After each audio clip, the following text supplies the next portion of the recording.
Assalamualaikum warahmatullahi wabarakatuh. Alhamdulillahi rabbil alamin wal 'aqibatu lil muttaqin wal hadi ila siratim mustaqim. Asyhadu an la ilaha illallah wahdahu la syarika lah wa ashhadu anna Muhammadan abduhu wa rasuluh. Allahumma salli ala sayyidina Muhammad wa ala alihi wa sahbihi wa sallim. Allahumma lakal hamdu wa ilaikal mustaka wa antal musta'an. Wa la hawla wa la quwwata illa billahil aliyyil azim. Allahumma akrimna bil ilmi wat taqwa. Allahumma akrimna bil ilmi wat taqwa. Allahumma akrimna bil ilmi wat taqwa. Wa qala nabiyina Muhammadin sallallahu alaihi wasallam, Inna Allah ta'ala kataba al hasanati was sayyi'at. فمن هم بحسنة فلم يعملها كتبها الله عنده حسنة كاملة وإن هم بها فعملها كتبها الله 10 حسنات إلى 700 ضعف إلى أضعاف كثيرة. Pertama sekali kita panjatkan puji dan syukur kepada Allah Subhanahu wa taala dengan hidayah dan taufik daripada Allah Subhanahu wa taala. Allah temukan kita pada malam ini di dalam rumahnya, yaitu di dalam masjid ini.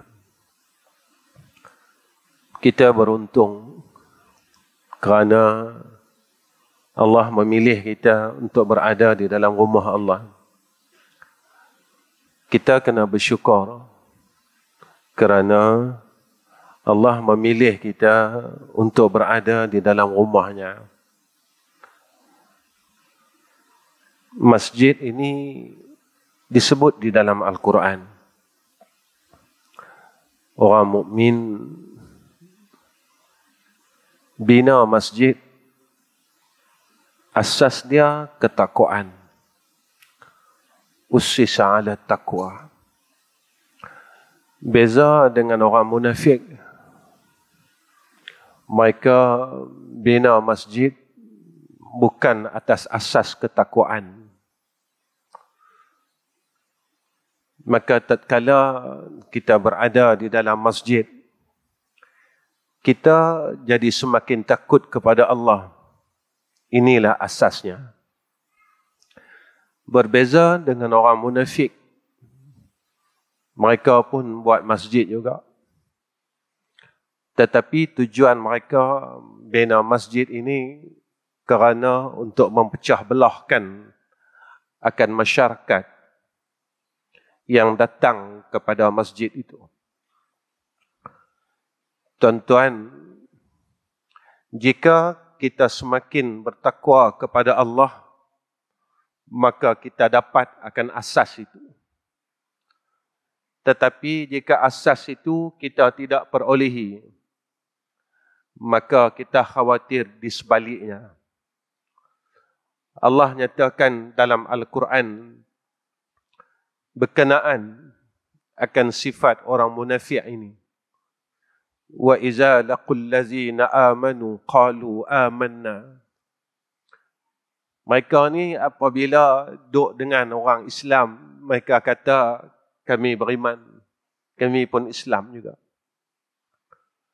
Wa iza khalau ila syayatinihim qalu inna ma'akum. Bila mereka ni berada pada kelompok-kelompok mereka yang Allah nyatakan dalam Al-Quran dengan kalimah syayatinihim, Mereka kata inna ma'akum.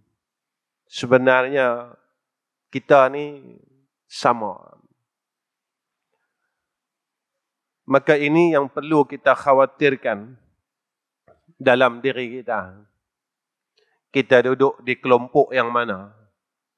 Semakin kita berada di dalam masjid, kita jadi orang yang bertakwa kepada Allah, ataupun semakin kita berada di dalam masjid, hati kita semakin berpecah belah.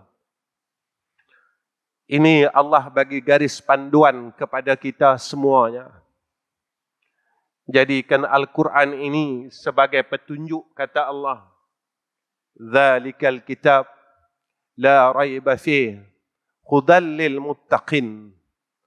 Yang mengambil Al-Quran ini sebagai cara hidupnya, panduan di dalam kehidupannya dan dirinya adalah orang yang bertakwa kepada Allah Subhanahu wa ta'ala. Sesuai dengan kalimat masjid ini, iaitu tempat untuk kita taat kepada Allah. Dia menggunakan isim makan. Maka inilah yang perlu kita ketahui. Tatkala kita berada di tempat untuk sujud kepada Allah, apakah kita ini orang yang akur untuk sujud kepada Allah? Sebab itu, di antara sifat orang yang beriman yang Allah nyatakan, innama yu'minu biayatina alladhina idza dzukkiru biha kharru sujada. Ketika orang yang beriman ini diberikan peringatan oleh Allah Ta'ala, mereka mendengar peringatan demi peringatan, lalu apa tindakan dan kelakuan orang yang beriman ini? Kharru sujada. Mereka ini bersegera sujud kepada Allah Subhanahu wa ta'ala. Tuan-tuan, kita, umur kita berada di umur yang penghujung zaman. Saya dan tuan-tuan tak lama lagi mati. Saya dan tuan-tuan tak lama lagi kita akan diletakkan di satu liang lahat yang tidak ada teman, gelap, gelita, sempit. Tak ada siapa akan pedulikan kita. Tetapi kalau hati itu dan keadaan itu dan sifat itu kita masih tidak dapat, kita tidak boleh menjadi hamba yang semakin takut kepada Allah. Hati kita semakin gundah gulana dan berpecah belah. Maka kita dikhawatiri berada pada tempat yang salah, dalam kelompok yang salah, dalam golongan yang salah. Ini yang kita takuti. Setelah sampai masanya kita balik dan berada bersama-sama dengan umat Islam yang lain di tanah perkuburan itu, maka kita tidak boleh berpatah balik. Kita tidak mampu untuk berpatah balik pada keadaan yang kita maukan, yang kita kehendaki.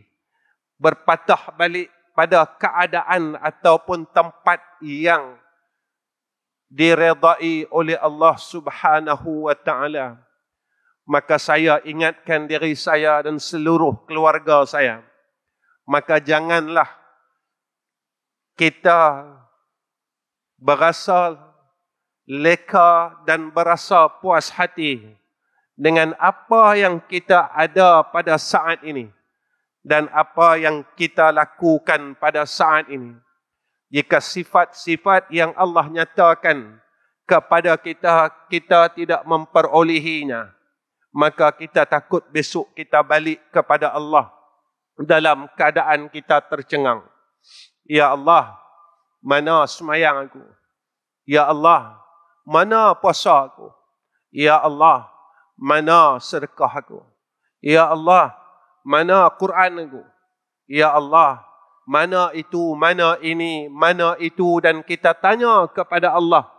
Rupanya pada sisi Allah tidak ada suatu pun apa yang kita buat di dalam dunia ini diterima oleh Allah Subhanahu wa taala. Ingat tuan-tuan, bahawasanya inilah peluang kita. Selama mana Allah bagi kita hidup dalam dunia ni, maka raihlah peluang ini. Rebutlah peluang ini. Kerana dia tidak akan hadir buat kali yang keduanya. Tuan-tuan yang saya kasih sekalian, malam ini saya ingin nasihatkan diri saya dan isteri serta anak-anak saya khususnya. Kedatangan saya pada masjid tuan-tuan, sekali lagi saya nyatakan, saya bukan nak memberi kuliah ataupun nak ajar tuan-tuan. Tak ada niat dalam hati saya nak ajar tuan-tuan. Sebab itu tuan-tuan, setiap program kuliah saya, isteri dan anak-anak saya, menantu saya akan hadir bersama. Sebab itu saya selalu katakan di dalam kuliah saya, setiap apa yang saya lontarkan, takhasus untuk isteri, anak-anak, menantu dan juga cucu-cucu saya yang sedang membesar. Supaya mereka ini boleh mengambil satu pengajaran dan garis panduan untuk mereka hidup setelah ketiadaan saya besok. Kerana kita ini bukan lama lagi tuan-tuan. Tidak lama lagi Allah akan ambil kita. Kita ini masanya terlalu sikit dan terlalu sedikit. Akan sampai satu saat Allah akan ambil kita dan Allah akan jemput kita. Maka jadikanlah wahai keluargaku, maka ini satu wasiatku takhasus kepada kalian untuk malam ini. Apa kata Imam Asy-Syafi'i rahimahullahu ta'ala? Telah berkata Imam Asy-Syafi'i rahimahullahu ta'ala, segala kebaikan dunia dan akhirat itu terhimpun dalam 5 perkara. Imam Syafi'i kata, kebaikan dunia, kebaikan akhirat terhimpun dalam 5 ni tuan-tuan. Apa dia? Yang pertama kata Imam Asy-Syafi'i rahimahullahu ta'ala, iaitu kaya hatinya. Rasulullah ada nyatakan kepada kita, kaya ini tuan-tuan bukan harta yang banyak. Kaya ini bukan memiliki gedung yang besar. Kaya ini bukan mempunyai rumah yang besar dan kereta yang mewah. Bukan yang disebutkan dan dikehendaki oleh Allah dan Rasul kaya itu dengan memiliki gedung-gedung yang besar. Bukan memiliki akan kenderaan yang banyak serta harta yang bergunung-ganang. Tetapi kaya yang disebut oleh Nabi dan dikehendaki oleh Allah adalah kaya pada hatinya. Tuan-tuan, sebab itu kaya kita pada harta kita tidak akan puas selama hidup. Ini kenyataannya. Dari dulu sampailah kita tak puas cari reta. Walaupun reta kita banyak, walaupun kita ada duit yang banyak, tetapi hati kita tak pernah rasa puas dengan harta dan duit ini. Kita tetap miskin dengan dunia ni. Kita tetap miskin dan fakir dengan dunia ni. Kita tetap miskin dan papa dengan dunia ni. Kita telah cari dunia puluhan tahun, tapi kita tak pernah puas cari dunia. Kita cari dunia daripada kita budak sampai sekarang, dan kita tak pernah puas dengan dunia ni. Dan kita tak pernah bosan dengan dunia ni. Kita tak pernah jemu dengan dunia ni. Rupanya kita ni masih miskin pada pandangan Allah. Lalu datang persoalan dalam hati kita. Sampai bila kita nak puas dengan benda yang kita akan tinggalkan? Sampai bila kita akan kena tipu pada benda yang akan kita tinggalkan? Sampai bila kita tidak rasa bosan dengan benda yang akan kita tinggalkan. Sebab itu, Nabi nyatakan kepada kita, kaya itu bukan pada hartanya, tetapi kaya itu adalah pada hatinya.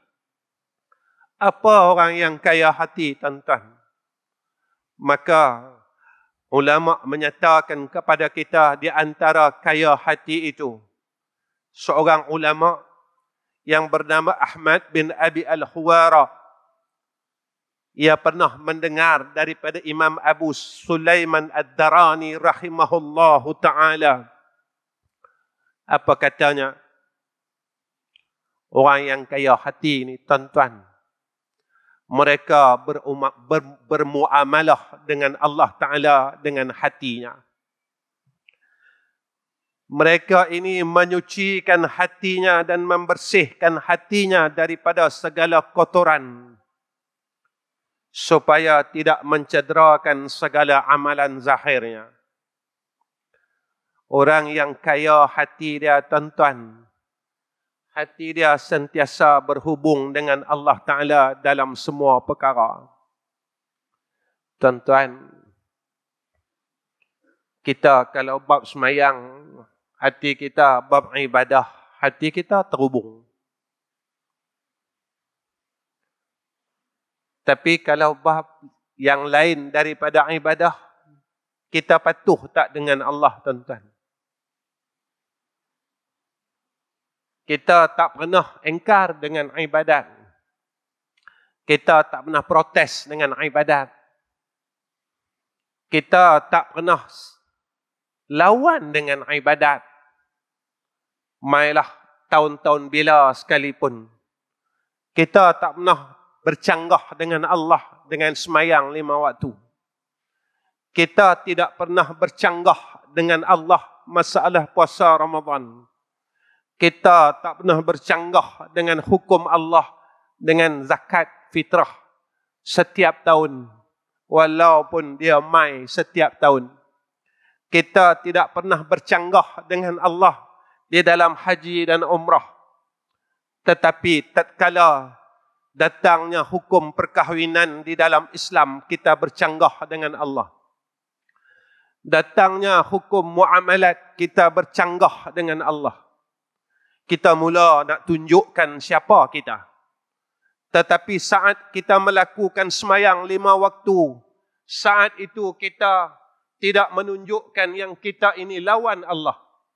Tetapi apabila sampai hukum perkahwinan di dalam Islam, kita tunjukkan siapa kita sebenarnya. Kita seolah-olah bertopingkan Islam pada zahirnya, tetapi hati kita rupanya membenci akan hukum hakam Islam ini sendiri. Jika aku ikut Islam ini secara menyeluruhnya, seperti mana perintah daripada Allah, udkhulu fis silmi kafah, maka apa kata orang? Apa akan terjadi pada keluarga aku? Apa pandangan orang lain? Apa kata masyarakat? Dan kita lupa apa kata Allah. Kita lupa kita sedang mengundang kebencian Allah. Kita lupa kita yang mengakibatkan kiamat ini akan segera dizahirkan oleh Allah. Ketika saat yang Nabi kata, la yatruku minal Islam illa ismuhu, wa la yatruku minal Quran illa rasmuhu. Tuan-tuan, lama mana kita kena tipu dengan cara hidup ini? Lama mana kita mau ditipu dengan apa yang kita buat selama ni? Lama mana lagi kita mau dibohongi dengan apa yang kita sedang buat? Hari ini saya akan mewasiatkan seperti mana khatib mewasiatkan setiap minggu. Usikum wa iyaya bittaqwallah. Usikum wa iyaya bittaqwallah. Usikum wa iyaya bittaqwallah. Dan inilah peringatan daripada Allah setiap minggu. Di atas mimbar inilah khatib mengingatkan kepada kita dan mewasiatkan kepada kita akan wasiat yang tidak pernah berhenti setiap minggu. Kita dengar wasiat ini. Dan itulah wasiat daripada Allah Subhanahu wa ta'ala. Tuan-tuan, walaupun setiap minggu kita dengar akan wasiat itu, tetapi kita tidak mengendahkan wasiat itu. Tuan-tuan, kita tak mampu lawan Allah. Mampukah kita lawan apabila Allah maikan angin yang kencang di tempat kita? Mampukah kita lawan Allah tatkala Allah hadirkan banjir di negeri kita? Mampukah kita apabila Allah gegarkan gunung-gunung yang ada di sekitar kita? Mampukah kita dengan Allah menenggelamkan seluruh bangunan yang ada di sekitar kita? Kita tahu, tuan-tuan, yang kita tak mampu lawan Allah. Tapi kita masih lawan dia. Kita tahu yang kita tidak akan sanggup lawan Allah. Tapi kita mau lawan dia. Kita tahu yang kita tidak akan pernah sekali-kali menang jika kita melawan Allah. Tapi kita tetap mau lawan dia. Tuan-tuan, rupanya hati kita ni miskin. Rupa hati kita ini terlalu fakir pada sisi Allah Subhanahu wa ta'ala. Tuan-tuan, hati kita tidak berhubung dengan Allah. Saya tanya diri saya, sewaktu kita semayang, kita rasa apa?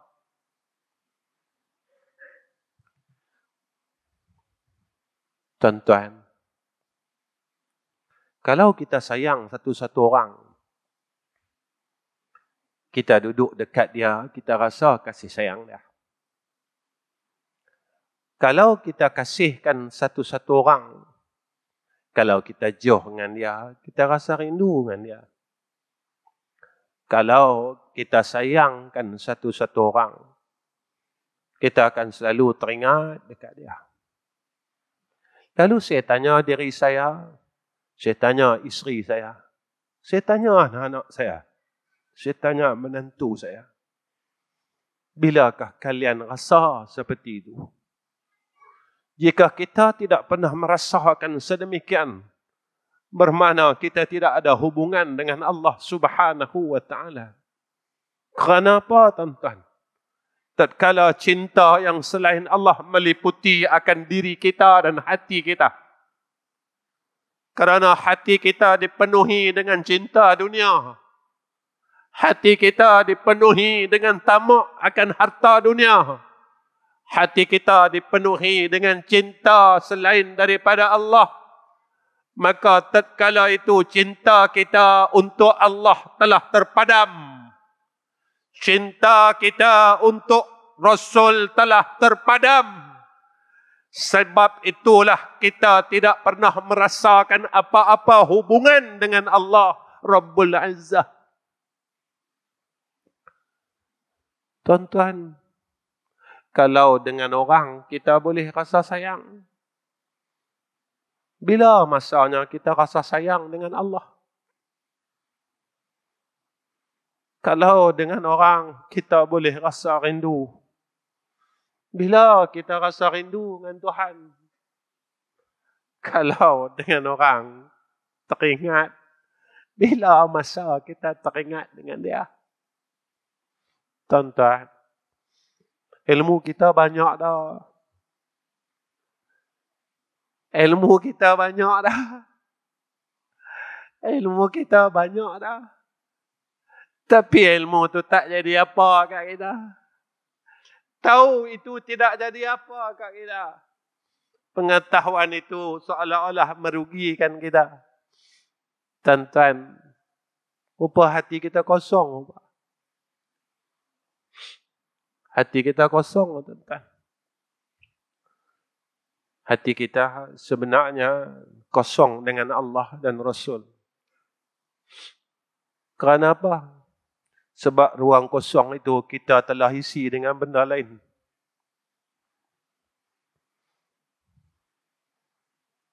Tuan-tuan, kita ada isteri seorang. Tatkala kita nak menikah seorang lagi, tuan-tuan, isteri kita yang pertama tu dia berasa. Dia rasa, tuan-tuan. Sebab dia tengok perangai kita jadi lain.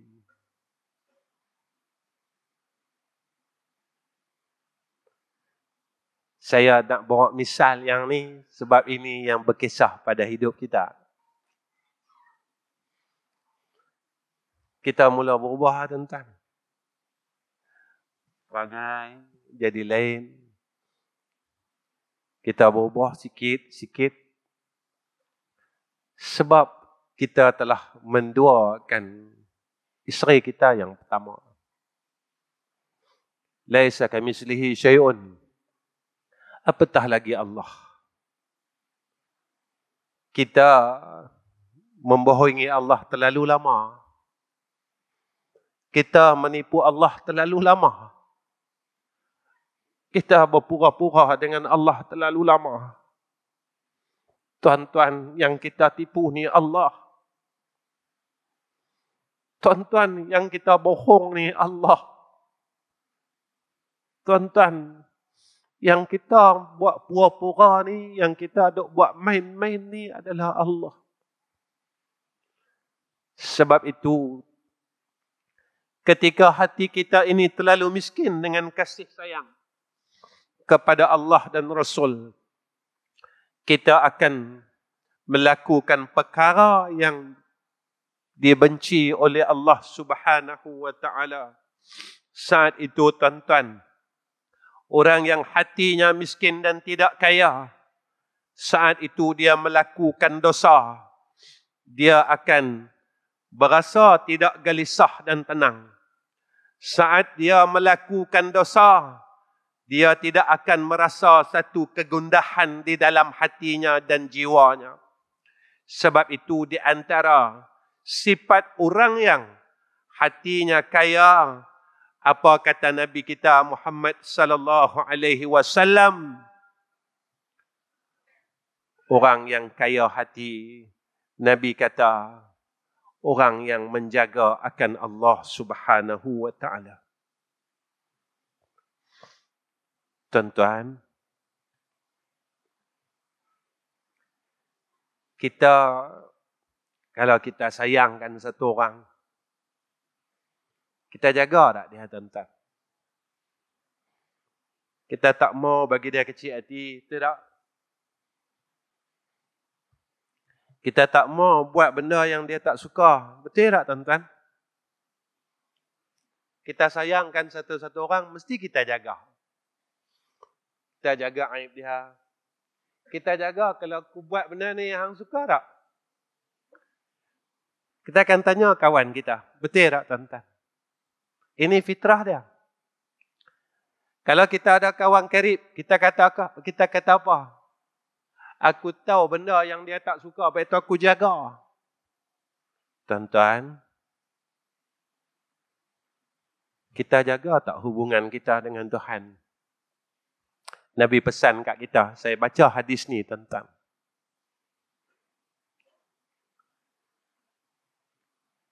Nabi kata apa?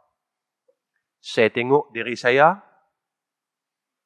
tuan-tuan tengok diri tuan-tuan, isteri dan anak-anak saya tengok diri kalian semuanya. Apa kata Nabi sallallahu alaihi wasallam? An Ibn Abbas radhiyallahu ta'ala anhuma qala, kuntu halfa an-nabi sallallahu alaihi wasallam yawman faqala, ya ghulam, inni u'allimuka kalimatin. Apa kata Nabi sallallahu alaihi wasallam? Nabi kata, aku ajar dekat kamu satu kalimat, Nabi kata. Nabi pesan kepada Ibn Abbas. Nabi kata, aku ajar kepada kamu satu kalimat. Nabi kata, ihfazillah yahfazka. Nabi kata, jagalah Allah. Allah akan jaga engkau. Tuan-tuan, jaga Allah. Apa yang Allah tak suka, jangan kita buat. Tuan-tuan, apa yang Allah suka, buatlah. Kalau kita mau Allah jaga kita. Kalau Allah mau kita dalam pemeliharaan Allah Subhanahu wa ta'ala ikut apa Nabi kata ni. Bukan saya kata, yang ni Nabi kata, tuan-tuan. Nabi kata, ihfazillah tajidhu tujahak. Apa kata Nabi sallallahu alaihi wasallam?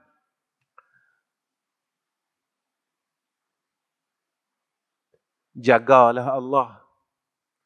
Peliharalah Allah. Yakni memelihara akan segala hukum hakam dia. Benda yang Allah suka buat. Benda yang Allah tak suka jangan buat. Nabi kata Allah di hadapanmu, kata Nabi. Apa maknanya? Allah ni duduk dekat dengan kita. Rahmat Allah sentiasa berada di samping kita. Bersama-sama dengan kita. Tuan-tuan, jaga Allah ni macam mana?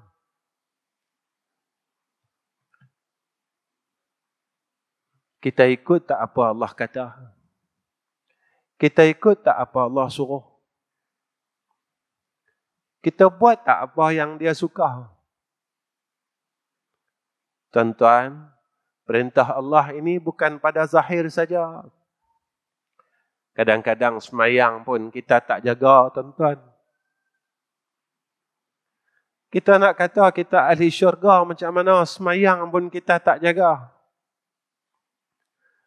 Kita nak kata kita orang yang Allah sayang, tapi semayang pun kita ambil ringan, tuan-tuan.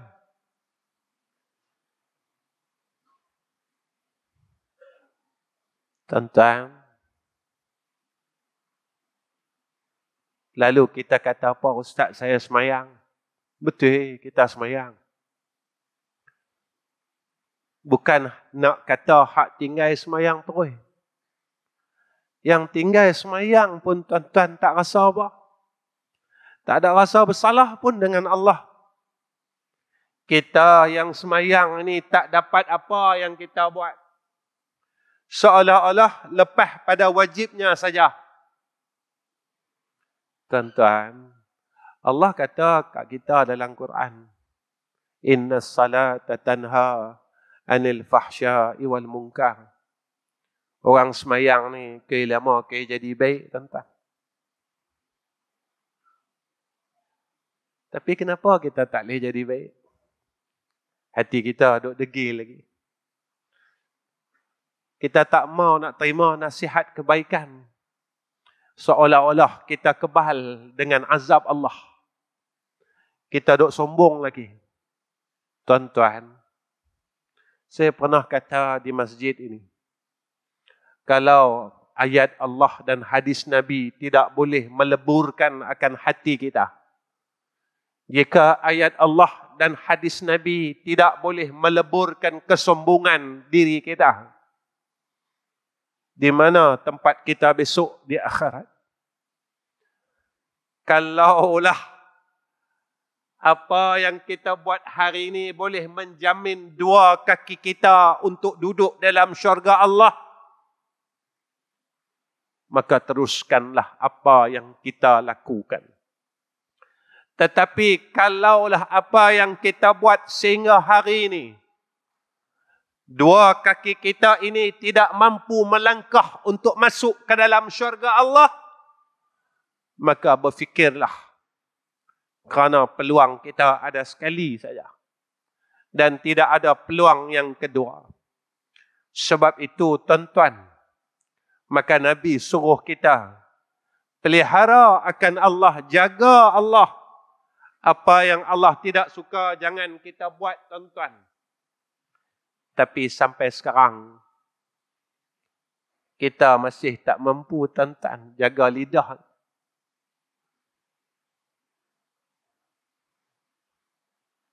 Saya gagal. Isteri saya gagal. Anak-anak saya gagal. Menantu saya gagal. Kami gagal jaga lidah kami. Tuan-tuan, kalau sampailah kita gagal jaga lidah kita, bolehkah kita masuk syurga? Umur saya hampir nak masuk 60 tuan-tuan. Road to 60. Kalau nak pi 60 tak boleh jaga lidah lagi, bolehkah masuk syurga? Kita memang sembahyang, kita memang puasa, kita memang zakat, kita memang buat semua ibadat yang kita buat. Tetapi kita gagal pada lidah kita. Kita gagal pada anggota yang terlalu lembut untuk kita jaga. Sampai hari ini tuan-tuan kita gagal. Gagal dan terus gagal. Sebab itu tuan-tuan, apa faedah orang yang menjaga hubungannya dengan Allah? Nabi kata, Nabi pesan dekat kita, idza sa'alta fa'as'alillah. Bila engkau minta dengan dia, Allah terus perkenankan permintaan kau. Kita selalu tanya, kenapa doa aku masih tak kabul? Jangan tanya doa tak kabul. Kita tanya hubungan kita dengan Allah. Pasal apa? Hajat aku masih tak sampai. Tanya hubungan kita dengan Allah. Nabi kata, wa izasta'anta fasta'in billah. Bila kau minta tolong Allah, Allah tolong kau, kata Nabi. Nabi pesan kat kita macam tu. Sebab itu pada riwayat yang lain Nabi kata apa? Nabi kata kenailah Allah Ta'ala pada ketika hang lapang, hang senang. Nescaya Allah akan mengenal engkau pada ketika engkau susah. Ini Nabi pesan kat kita, tuan-tuan. Kita masa senang, masa sihat, masa kita ada duit, kita buat tak kenal dengan Tuhan. Kita buat tak peduli je dengan dia. Bila masa kita susah, macam mana Tuhan nak kenal kita? Tuan-tuan, kita rapat dengan kawan ni. Masa kita kaya, kita senang, tak ada masalah. Hak yang rapat dengan dia, kita buat tak kenal. Masa kita susah pun nak cari dia. Masa kita cari dia, tuan-tuan, dia pun buat tak kenal kat kita. Tuan-tuan, laisa kamislihi syai'un. Lepas itu Nabi kata, kenal Tuhan waktu kita lapang, waktu kita senang. Supaya waktu kita susah ni, Allah kenal kita. Maksudnya, masa kita lapang, sihat, ada getah, jangan lupa dia. Nanti masa kita susah, Allah takkan lupakan kita. Ketika itu, pertolongan Allah Ta'ala segera sampai kepada kita. Kerana kita tak pernah melupakan Allah. Tuan-tuan. Lalu kita kata, bila masa saya lupakan Tuhan? Kalau kita ingat dia, kita tak mengumpat, tuan-tuan.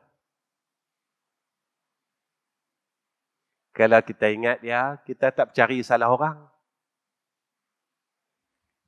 Kalau kita ingat dia, kita tak sombong. Saya zikir banyak, Ustaz. Tetapi kita gagal dengan banyak zikir kita. Mulut yang berzikir inilah mulut yang cuba gali aib saudara se-Islam dia. Mulut yang berzikir inilah mulut yang membuka aib saudara se-Islam.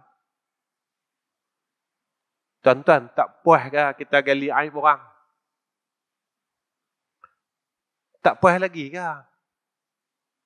Tak cemuih ke? Tak bosan ke? Tak jemu ke? Tuan-tuan, besok kita nak masuk syurga dah. Malaikat panggil kita. Kita nak pergi syurga dah. Kita nak berjalan dah pergi syurga dah, tuan-tuan. Tiba-tiba malaikat panggil kita. Malaikat kata berhenti. Nanti dulu. Kita tanya pasal apa? Saya hari-hari pergi masjid. Malaikat kata, ada orang nak tuntut balas dengan hang.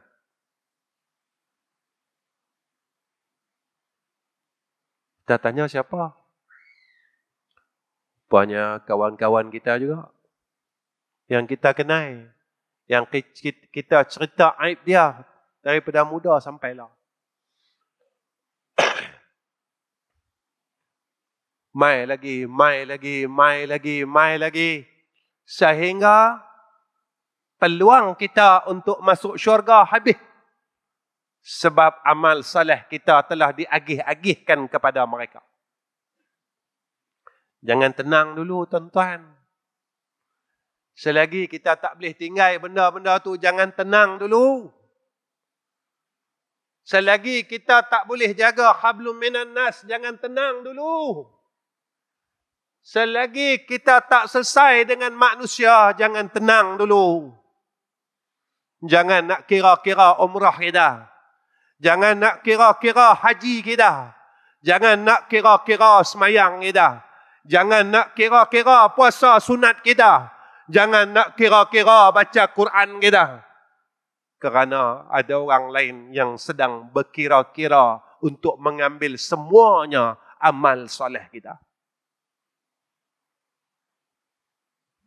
Kalau adalah sedikit perasaan takut di dalam hati kita, berubahlah. Kalau ada sedikit perasaan takut itu dalam hati kita, maka berubahlah. Wahai keluargaku, wahai isteri dan anak-anakku, wahai seluruh menantu dan cucu-cucuku, kalian berubahlah menjadi orang yang lebih baik. Kerana saat ini ada orang yang masih mengingati kalian. Tetapi ingat, suatu saat insan yang sering mengingati kalian akan meninggalkan kalian. Akan bertemu dengan hadrah Allah.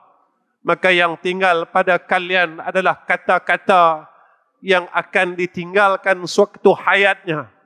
Maka ingat, saat itu ketakwaan dan keimanan yang menjadi benteng di dalam hidup kita dan diri kita masing-masing.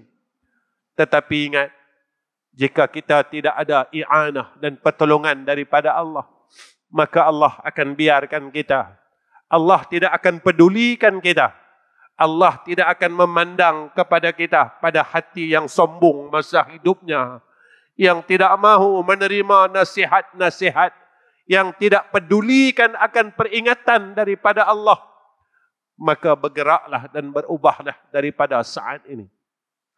Apa kata Imam Asy-Syafi'i rahimahullahu ta'ala? Kebaikan dunia dan akhirat itu, yang keduanya, ia berhimpun. Kebaikan dunia dan akhirat itu berhimpun, yang keduanya. Apa kata Imam Syafi'i? Dengan menahan diri daripada menyakiti orang lain. Tuan-tuan, belajarlah kita jadi orang mukmin. Sebab apa? Nabi kata orang mukmin ni bila dia duduk dengan mukmin yang lain, mukmin yang lain ini aman dengan segala kezaliman dan kejahatannya. Tuan-tuan, kita belajarlah untuk jadi orang mukmin yang sebenarnya. Janganlah kita sakiti orang lain dah. Cukuplah. Cukuplah, tuan-tuan. Kita bertahun-tahun sakitkan hati orang. Kita sakitkan hati mak ayah kita. Kita sakitkan hati adik-beradik kita. Kita sakitkan hati jemaah masjid sama-sama dengan kita. Yang sakitkan hati kita ni orang yang sujud dengan Allah dan semayang pada saf yang sama. Yang sakitkan hati mak ayah ini adalah anak yang tahu ilmunya. Yang sakitkan hati adik-beradik ini adalah orang yang pandai dan bijak. Cukuplah tuan-tuan kita sakitkan hati orang. Tuan-tuan, Nabi tak pernah pandang hina pada orang lain. Tuan-tuan pernah dengar kan? Ketika seorang wanita yang berzina datang berjumpa dengan Nabi. Nabi tak sebut pun pasal zina tu. Tuan-tuan, Allah anugerah kat Nabi kita Muhammad sallallahu alaihi wasallam lebih daripada kasyaf ini. Nabi tahu dan Nabi nampak tuan-tuan kan kesalahan umatnya. Tapi Nabi tak cakap tuan-tuan. Nabi jaga hati. Kita tuan-tuan yang dah mengaji lama, kalau kita sebut guru kita semua hebat-hebat. Yang ni guru aku, yang ni guru aku, yang ni guru aku, yang ni guru aku. Semua guru yang hebat-hebat ada kat kita. Tapi kita gagal nak sukakan hati orang.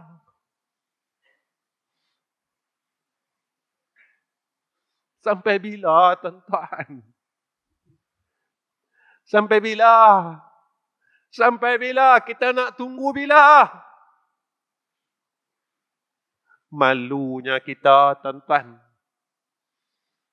Saat kita sebut nama guru kita dengan perangai kita macam ni. Saat kita sebut nama alim ulama ini dan saat itu perangai kita masih tak berubah. Kita duk sakitkan hati orang. Kita telah memalukan nama-nama ulama-ulama ini.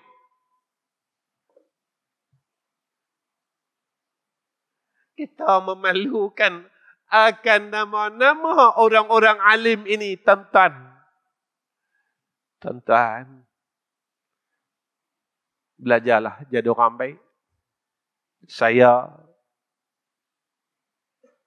Kadang orang tanya saya, sampai orang kata kat saya, baru ni adik saya tuan-tuan jumpa dengan saya.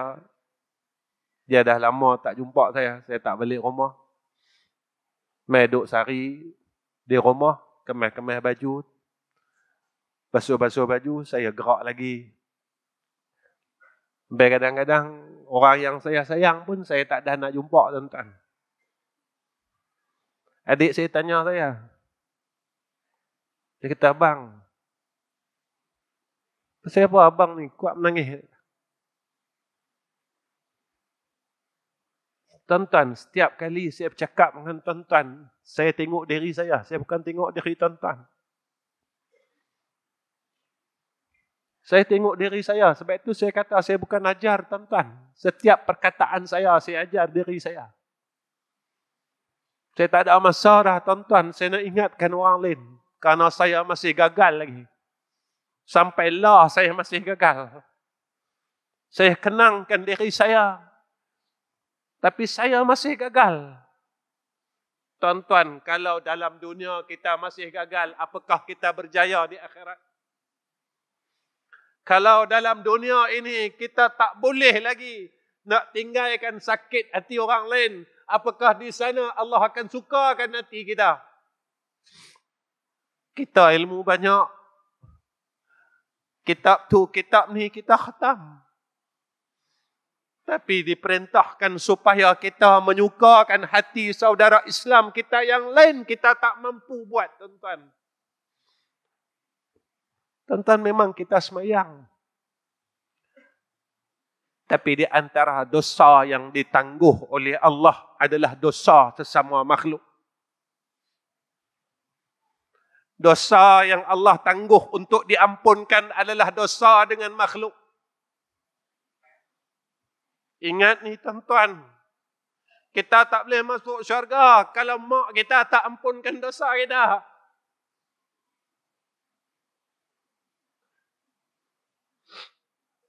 Kita tak boleh masuk syurga kalau ayah kita tak ampunkan dosa kita.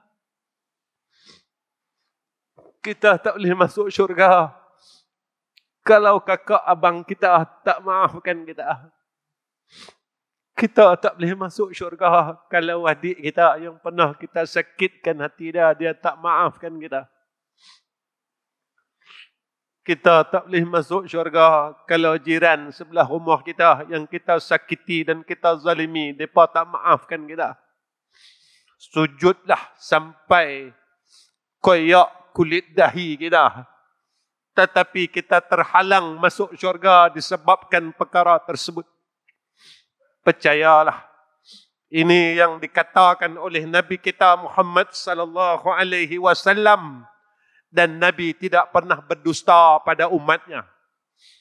Di antara dosa yang ditangguh oleh Allah adalah dosa dengan makhluk, tuan-tuan. Tuan-tuan, saya berfikir dan tuan-tuan fikirlah. Ketiga, maka kata Imam Asy-Syafi'i rahimahullahu ta'ala, mereka mengusahakan akan yang halal. Tuan-tuan, yang ni saya kena ingatkan. Tak lama lagi kita akan sambut Hari Raya Korban. Ingat, kita jangan masuk neraka dengan seplastik daging, tuan-tuan. Mana hak orang lain jangan ambil. Dan ini pesanan saya, khusus untuk diri saya dan semua orang lainnya. Jangan kita ambil daripada daging yang diharamkan ke atas kita kerana kita telah mengambil milik orang lain yang bukan haknya. Ingat tuan-tuan, ini pesanan saya khusus untuk diri saya, isteri dan anak-anak saya. Janganlah kita melakukan perkara yang Allah benci kerana kita telah mengambil milik dan hak orang lain. Ingat, dalam dunia ini kita akan lepas, tetapi kita akan dihitung oleh Allah. Kita akan dibakar oleh Allah. Kita akan dicampak ke dalam neraka Jahanam gara-gara seplastik daging saja. Tatkala Hari Raya Aidil Adha. Ingat tuan-tuan, jangan kita gagal dengan seplastik daging. Jangan kita masuk neraka dengan seketul daging. Jangan kita menempah nama kita di neraka dengan seketul daging. Tuan-tuan, kuatkan iman kita untuk masuk ke dalam syurga Allah. Jangan syaitan berjaya menipu kita tahun demi tahun. Tahun demi tahun. Tahun demi tahun. Dosa kita yang beberapa tahun dulu, kita masih lagi belum dapat keampunan daripada Allah. Kenapa tuan-tuan? Karena kita masih lagi bergembira dengan melakukan dosa yang sama. Ingat. Dan yang keempat, berpakaian dengan pakaian takwa. Dan yang terakhir, untuk saya mengakhirikan akan program pada malam ini. Apa kata Imam Syafi'i rahimahullahu ta'ala? Percaya akan pemeliharaan Allah Ta'ala. Kita kena yakin yang Allah akan jaga kita. Percayalah tuan-tuan. Jangan percaya dengan diri kita. 10 tahun kita gagal dengan diri kita. Jangan percaya dengan harta kita. Kerana kita telah gagal dengan harta kita. Jangan percaya dengan selain daripada Allah untuk dapat menjaga kita dan memelihara kita. Yakinlah dengan Allah. Ketika saat kita dekat dengan Dia, kita percaya dengan Dia, Allah akan bagikan apa yang ada pada pembendaharaannya. Allah akan kurniakan kepada kita akan segala kurniaan orang-orang soleh kepada kita. Maka tuan-tuan, saya rasa setakat ini saja pertemuan saya dengan tuan-tuan pada kali ini. Tolonglah doakan saya. Jika dalam saat yang terdekat ini saya balik bertemu dengan Allah Rabbul Izzah, maka saya mohon sedikit sedekah daripada tuan-tuan. Tolonglah panjatkan doa kepada Allah dengan sedekah doa agar saya dapat kembali dan menemui Rabbul Izzah dalam keadaan husnul khatimah. Tuan-tuan, kita tidak tahu di manakah saat pertemuan kita dengan Allah yang menjadi rahsia. Sebab itu, di antara yang disebutkan oleh ulama,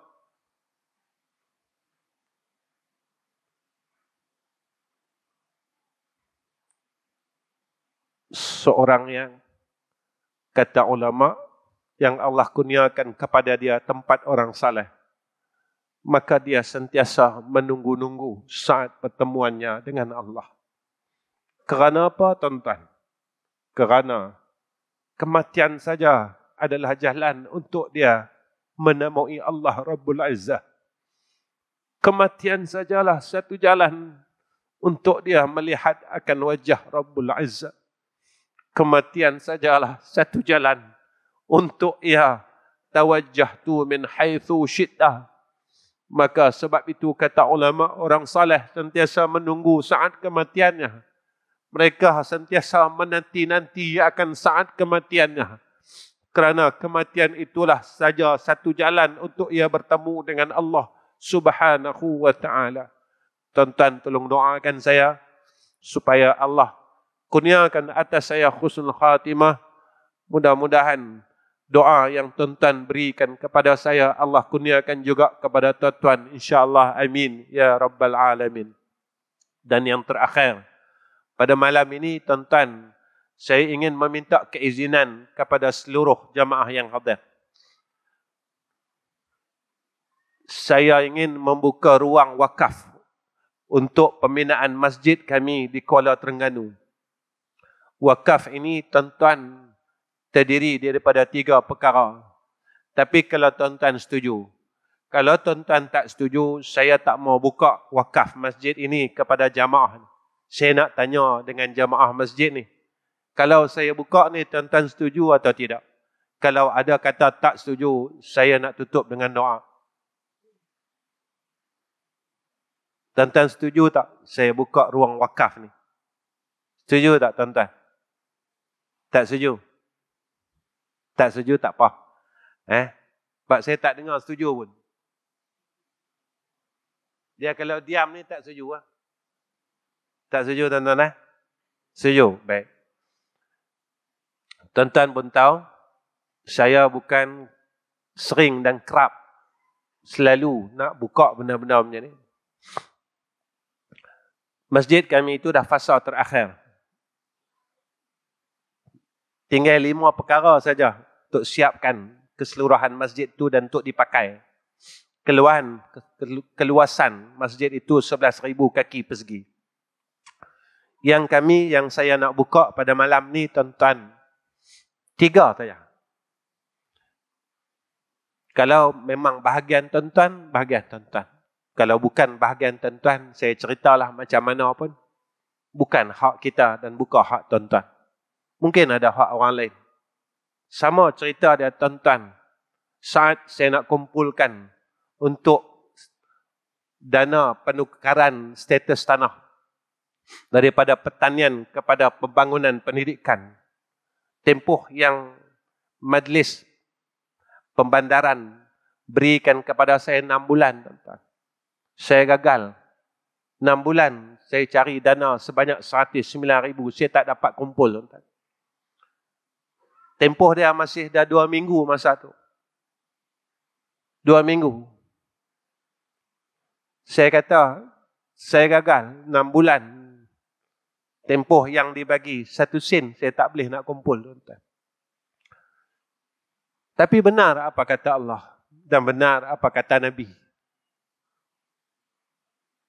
Ketika satu malam, tuan-tuan, saya kuliah di satu masjid. Saya kata, saya serahkan pada Allah apa yang akan terjadi dan apa takdir Allah. Saya tak tahu apa yang akan berlaku. Dan saya tak tahu pun, tuan-tuan. Lepas saya habis daripada kuliah, ada satu hamba Allah, tuan-tuan, Tolong doakan hamba Allah itu yang saya pun tak diberitahu namanya. Dia menyelesaikan seluruh pembayaran penukaran tanah tersebut dengan nilai RM109,000, tuan-tuan. Yang namanya tak diberitahu kepada saya sehingga hari ini. Dan penukaran itu telah selesai. Saya akan ambil grant itu. InsyaAllah tidak lama lagi. Dan tuan-tuan tolong doakan hamba Allah itu dimasukkan oleh Allah ke syurga dengan pintu rayyan, yakni pintu yang telah dikhaskan oleh Allah Subhanahu wa taala yang tidak sayang hartanya di dalam dunia ini sehingga telah menempah namanya di jannah Allah Subhanahu wa taala. Tuan-tuan tolong doakan hamba Allah itu, tuan-tuan. Malam ni saya buka kepada tuan-tuan untuk menyelesaikan masjid itu. Yang pertama adalah wakaf tile, tuan-tuan, sejumlah RM25,000. Bukan, RM24,000. Iaitu RM24,000 ni, tuan-tuan, iaitu beli barang sahaja. Tidak termasuk upah seperti mana yang dimaklumkan kepada kami. Tapi kalau boleh beli tile saja ni pun kami syukur. Yang keduanya iaitu wiring ruang salat, ruang utama dan semua lampu-lampunya sejumlah RM25,000.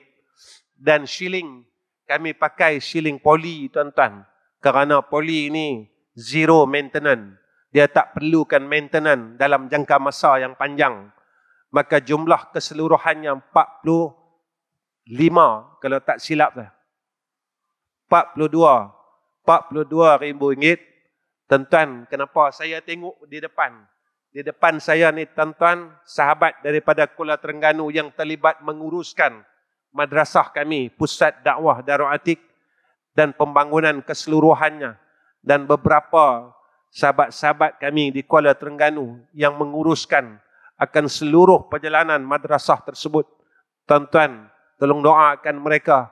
Mudah-mudahan Allah angkat mereka darjatnya di dunia dan di akhirat. Tuan-tuan, maka jika mana jamaah sini ingin bersama-sama dengan kami untuk menyelesaikan akan perkara ni, maka bolehlah tuan-tuan berhubung dengan kami dan dengan saya, insya-Allah. Mudah-mudahan Allah permudahkan segala urusan tuan-tuan dunia dan akhirat. Wa akhiru kalam. Wassalamualaikum warahmatullahi wabarakatuh. Bismillahirrahmanirrahim. Alhamdulillahirabbil alamin. Wassalatu wassalamu ala asyrafil anbiya'i wal mursalin wa ala alihi wa sahbihi ajma'in. Ya Allah, Ya Allah, Ya Allah, malam ini kami berhimpun di dalam rumah-Mu, Ya Arhamar Rahimin. Kami berharap akan rahmat-Mu, Ya Allah. Kami berharap akan kasih sayang-Mu, Ya Allah. Kami berharap akan keredaan-Mu, Ya Arhamar Rahimin. Ya Allah, jadikan kami menyayangi dan mengasihi sekalian orang yang berada di sekeliling kami, Ya Allah. Seperti mana yang Nabi ajarkan kepada kami untuk mengasihi akan umat Muhammad sallallahu alaihi wasallam. Ya Allah, jadikanlah kami orang yang sentiasa berbuat baik kepada sekalian umat Muhammad sallallahu alaihi wasallam. Ya Allah, jangan Kau jadikan kami orang yang menyakiti saudara Islam kami, Ya Allah. Ya Allah, Ya Rahman, Ya Rahim, tolonglah pimpin perkataan kami. Tolonglah pimpin hati kami. Tolonglah pimpin setiap amalan kami, Ya Arhamar Rahimin, ke jalan-Mu yang lurus, Ya Arhamar Rahimin. Ya Allah, kami masih gagal, Ya Allah. Kami masih gagal, Ya Allah. Kami masih gagal untuk jadi orang baik, Ya Arhamar Rahimin. Kasihanilah kami, Ya Allah. Kasihanilah kami, Ya Allah. Kasihanilah kami, Ya Arhamar Rahimin. Dan kurniakan atas kami akan tempat orang-orang yang baik pada sisi Engkau, Ya Zal Jalali wal Ikram. Wa sallallahu ala Sayyidina Muhammad wa ala ahli Sayyidina Muhammad. Walhamdulillahi Rabbil Alamin. Taqabbalallahu minna wa minkum.